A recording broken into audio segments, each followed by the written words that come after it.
Haw Ridge.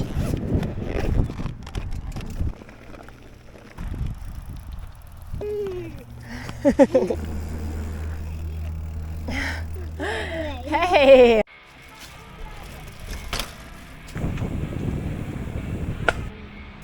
One, two, three, go! Ah! Wow! Jump!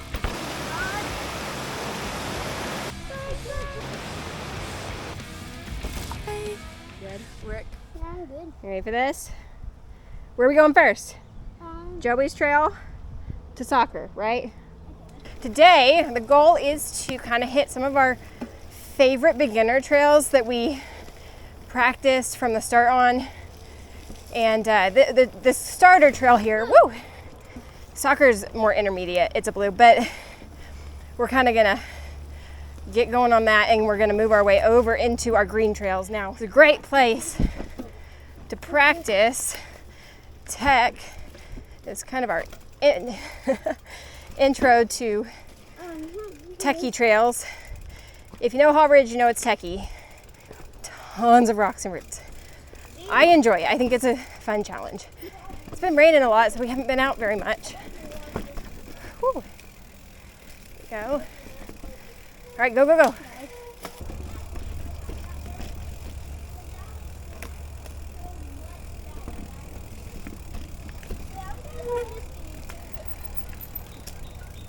There you go. Yeah, hey, get out of your seat, get back. Let yourself go. There you go. Just ride it out a little bit, it'll be smooth.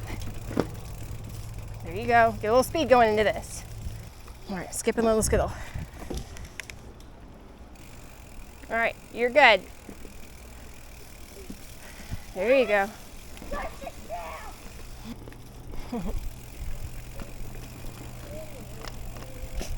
Last time we were here, I saw a big old snake.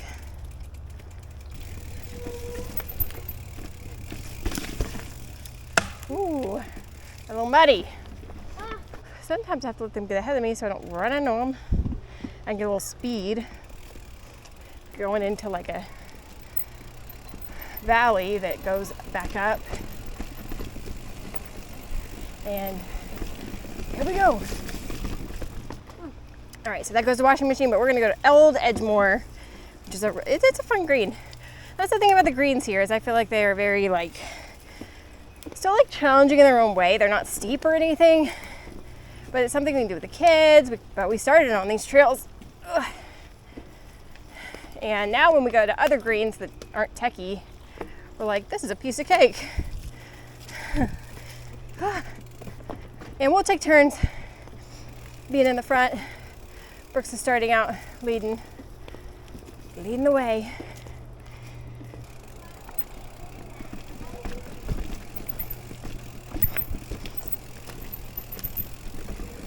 Go, go, go. Get speed, get speed. Get speed in the uphill.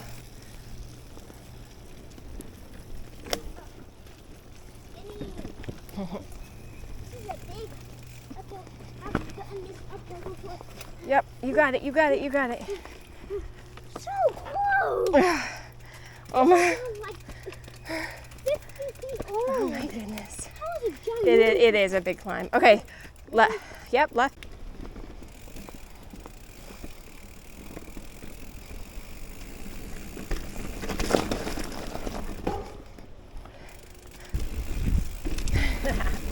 Little made up jump.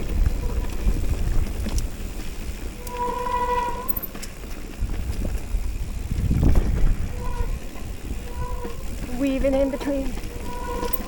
Oh gosh.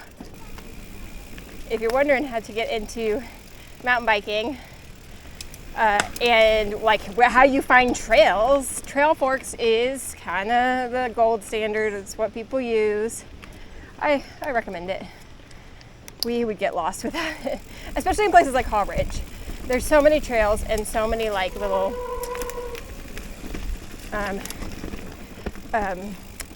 offshoots. It could get really confusing, but it's fun. I love coming out here and just sort of picking trails. When I'm by myself, I just kind of weave, and I've really kind of figured out the trails I like the most out here, but it's like, oh, where am I gonna go today? Which trail am I gonna hit today? That's really fun. This goes down, continues Mike's trail. I'm gonna ask the bub which way he wants to go. Mike's trail. Something I didn't know about trail forks so recently, my husband told me, is if you point your phone in the direction of the trail you're looking at, it will show you on trail forks like a little arrow, and it kind of like shows you like, yes, that direction is that trail. So helpful. I don't even know how I didn't know that before. This is Buzzard Bluff across the greenway. Oh my goodness. I try not to ride ahead of my son if there's a spot that kind of branches off, because he'll wonder if I took it. We do keep our kids with, they have camelbacks because they get so thirsty, and then they have whistles, walkie-talkies, and air tags.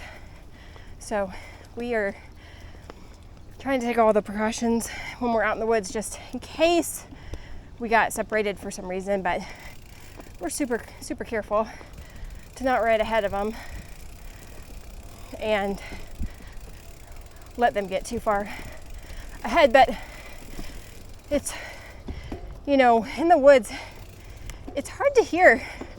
And so even just a little bit of separation makes it difficult to hear your child.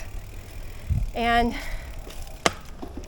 I've been in situations where I'm out riding with my 6-year-old, and my 8-year-old likes to ride ahead if he's in front, and my 6-year-old will stop for some reason. He's tired or he falls or something.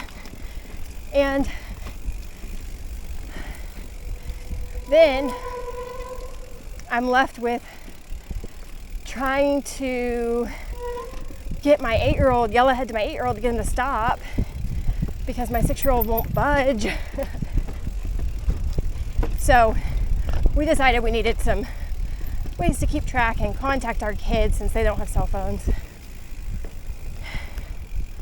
And I looked into some of the kids' phones out there, and eventually that might be something we do. But for now, this seems to be a good solution. I'm gonna wait for the bub. It's a nice spot. I mean, there's big old power lines out here, and that kind of makes it not as pretty as it could be. You can actually, in the parking lot, you can hear the buzz of the power lines. So that's not my favorite. Hey, that's a fun spot, right? Lots of rocks. If you're getting into mountain biking, honestly, I got it's like a cheap hardtail. Hardtail means there's no back suspension, which also, I didn't know what that word meant. So no back shock. And that was my first, well, it wasn't my first mountain bike, I guess. My first mountain bike was a Schwinn I bought off of Amazon in 2015. And then when I never really mountain bike. I never used that as a mountain bike. I did greenways and stuff, gravel. I used that Kona when I first got into mountain biking last year, fall last year. And it was a great bike, but now I'm on a dual suspension, and that means I have a shock up front and a shock in the back. It's really fun. And it's an Ibis Ripmo. My husband did all the research and told me this is the bike he thought I'd enjoy, and I'm loving it. It has all the bells and whistles. It's so fun. My husband also upgraded, but yeah, you can just start, I would say start on a used bike. I think it's a good place to start on a hardtail. It's a good learning tool. Our kids are on hardtails, and they are on, I think our younger one is on a 18 or a 20 inch. We got off of Marketplace. I get everything used. And her older one is on a 24 inch. Hey, Mommy, do you copy me? Yeah, bud, I'm just ahead of you. find you. Okay, I'll come back. I'd encourage you to leave a comment and ask any questions you might have about getting into mountain biking, or how to get out as a mom or with your family, or just as a beginner. I think our goal with this channel is going to evolve, but I mean right now it's just to really like make memories and share them and encourage other people to get out on their mountain bikes. The mountain biking community is growing and it's really cool to see. So we just got off of Beaver. I didn't realize we'd gotten on Beaver. All right, we're gonna take the greenway and we're gonna. It's a green. Whew. So this is the greenway.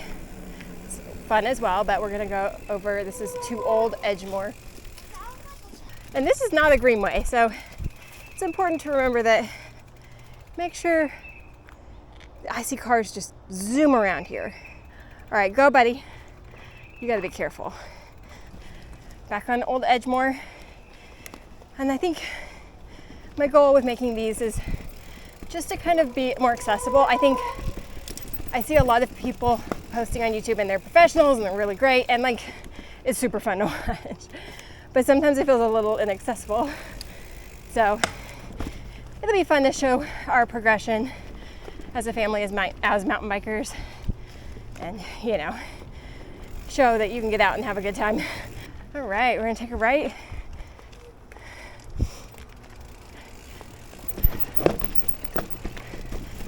Whew. Meant to drop my dropper.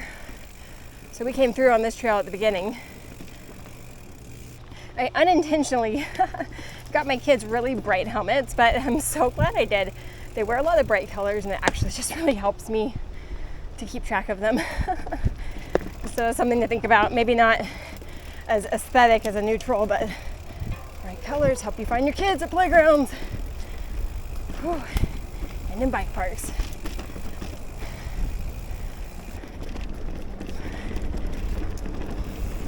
Washing machine again.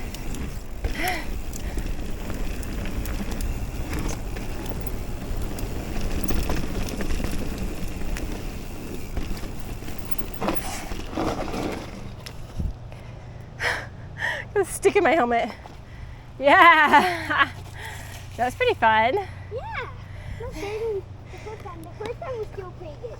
Yeah. Did you go a little faster this time? No. The other time I jumped. Do you want to do it one more time? First time. Yeah. You do? Yeah. Okay. Here we go. Very fun. Dirt lab. Got some rocks.